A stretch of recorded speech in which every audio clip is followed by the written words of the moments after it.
we're here at the castle and we are gonna learn how to graft onto wild thorny apple trees. Let's get after it. We're out here collecting apple grafts on the side of the road. Every February I come out and I grab first year growth, they call it, and then I graft them onto my apple trees at home. This allows for tons of variety because you can find the apple trees in the fall and then in the spring come back and collect them. This is a woody bark. This is a reddish, softer wood. You want that. Oh my God. We've all been to the grocery store and got these crappy apples. They are flavorless, terrible tasting, and no sugars in them. I've got a solution for you. We are gonna increase our sustainability, lower our costs, and grow our own apples within just a few years. Here's how we do it. Okay, so this is one of my favorite trees. It's actually a bonsai thorny apple tree. You can see it got malformed and made this weird bonsai tree. So what I did was I came in with real apples I collected on the side of the road, like this big, super sweet, and grafted them onto this bonsai tree. Already, this graft is as tall as the whole bonsai tree underneath. I don't know what it is, if you guys know in the comments, but it has little growth nodules on it. And I can't figure out if it's some kind of disease or something, but it doesn't seem to be affecting my grafts. So we're gonna put 6 more apple trees on this one tree. If you look right here, this is a graft. That's a graft. You can see the section where I actually grafted from this to this. That's where this one is. And then I have a little guy down here that I just did last year. And each one's a different variety, which is pretty awesome to think. In a few years, we're gonna have like massive apples coming off of this tree. Maybe even this year. These are already 2 years old, so. Okay, we got isopropyl alcohol. You gotta make sure you use this almost every time you graft. I killed 130 apple trees by not cleaning my scissors off because I got some kind of fire blight.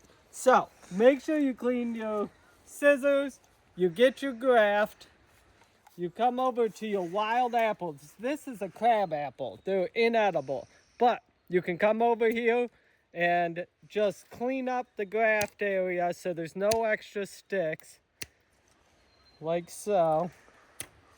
And later you can remove the bottom ones, but I like to leave them on to increase transpiration and make sure that your graft gets enough water. Get your knife, clean that as well. And I wear gloves because I am careless. I cannot, for some reason, I can't graft without cutting my fingers. So I have gloves on when I do the cutting. So what you do is you come in, you remove a small section, like about that.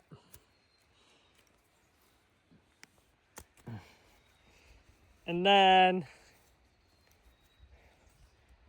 come in and take a splice out at an angle. So you see how long that is? You want to make sure that you have a really long area. It increases the chance of the graft taking. And then you come in and you do a matching one here. Same length.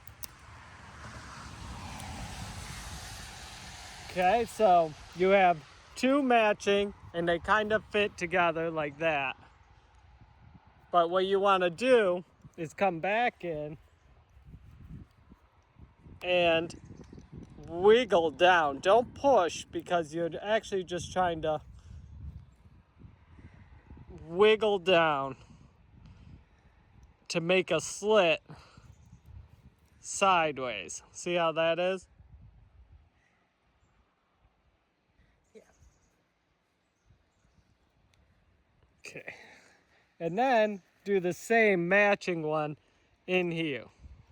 So this is your wild crab apple And I also do this to thorny apples, which keep the deer away.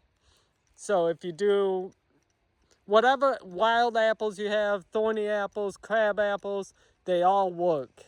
So far I have grafts that have worked for 5 years that way. Okay. Then you come in. Well, first I take my gloves off because it's too hard to put the graft tape on with gloves. Take your graft tape. Take your graft and you slot them together.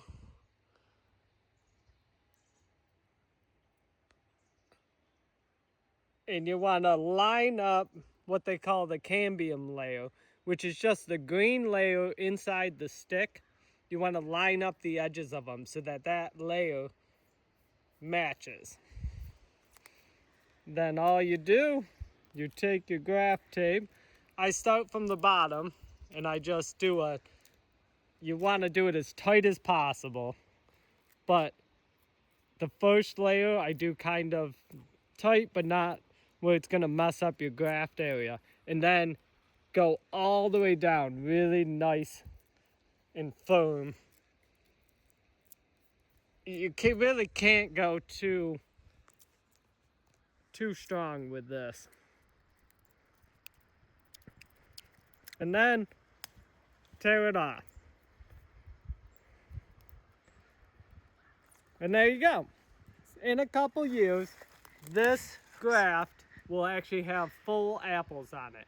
It'll grow, grow, grow, and I'll cut back the rest of this so that slowly this turns into a real apple, and I'm gonna have multiple varieties. Green apples, red apples, sour apples, sweet apples. I'm gonna have all different kinds on this one wild tree. We're gonna create an orchard. We're gonna be more sustainable. We're gonna be able to eat apples well into the winter. All right, we're here at my newest apple graft tree. This is actually a wild apple tree, and we have probably 10 varieties of apples on this single tree we've started. Now, we have a lot of the original tree still left, but we're gonna end up cutting that back as soon as these grafts take and start to take off. And they'll be like pretty big, and then I'll cut the tops of this whole apple tree off, and this whole thing will look like it'll look like a mutant apple tree. I had a stroke right there. It'll look like a whole bunch of store-bought apples all over this tree, except they're gonna be delicious wild apples we've collected ourselves. Amazing, big, sweet, sour, all different varieties. So what we're gonna do is we're gonna graft this on to this tree. I think I'm gonna put it here. Yeah, still looks green, still looks good. So this is a good point of graft. All right, first thing you do when you're me is you put your gloves on, because I'm constantly cutting myself. So these are nice gloves. They resist the cut of the razor. And then I come in and spray with alcohol. Don't forget that, because you can transfer diseases, all different kinds.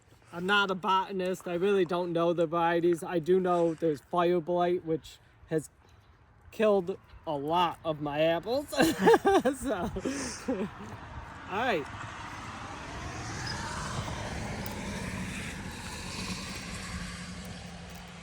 Nice long angles when you're doing your first cuts. Gives you a lot of area for that graft to fuse. And then you can cut off any little sticks that are near. And then I like to only keep about that much, which is about 4 inches, 5 inches. And then, watch out. I don't want to cut you guys. Do a little slice. This has a little brown to it, which has me a little concerned, but I just think that's from the winter, so I'm gonna try to graft anyways. It might not take. It's a numbers game. You just want to graft as much as possible. And some take, some don't. I don't know. I'm not a professional. So I don't know why they take or don't take, but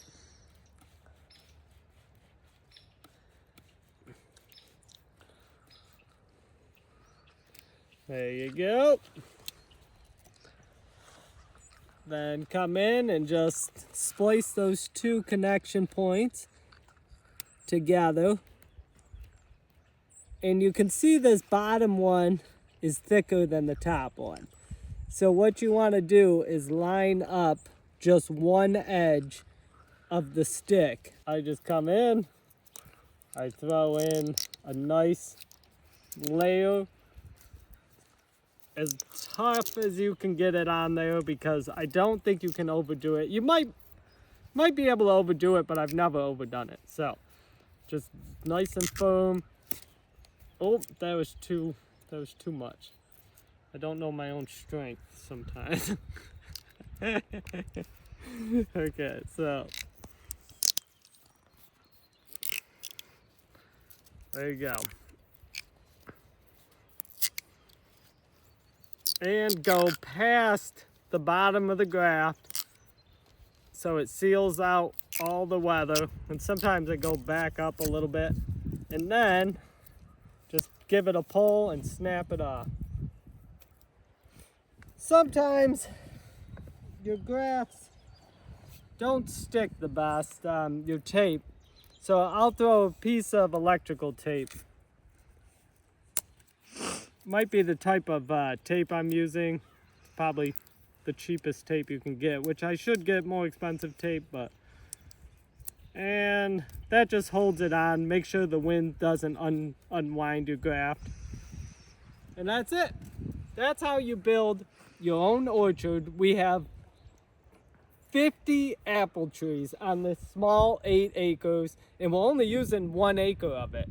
And yet we have 50 real apple trees grafted just by putting them on wild trees right in your own area. So give it a shot, collect your own apples, and start being more sustainable and living the life you want to live away from the grocery stores. Yeah. This one, you can see the graft tape is ready to come off. You just unwind it. It'll naturally fall off, but sometimes you want to take it off once the graft is healed. This has been a year, and you can see how healthy that graft is. And there you go. That's it. So this is a real apple tree. This is a crab apple tree. And this is 4 different grafts right here on this one branch. I cannot wait to see little flowers popping up in the spring. She's eating an apple right now, but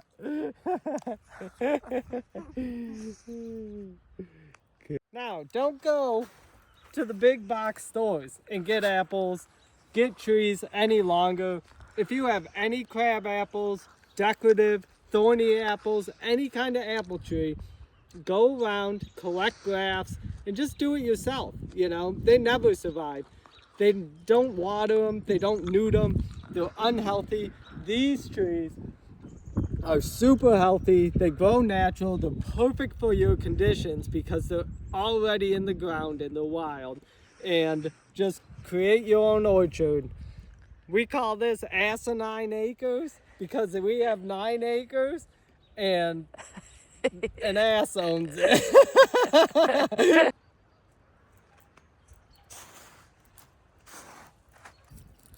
That is, look how healthy. This was last spring. It's so smooth, the connection point. Man, I'm gonna have to label these because I won't be able to tell. These are the cleanest grafts I've ever done, which is really cool. Huh.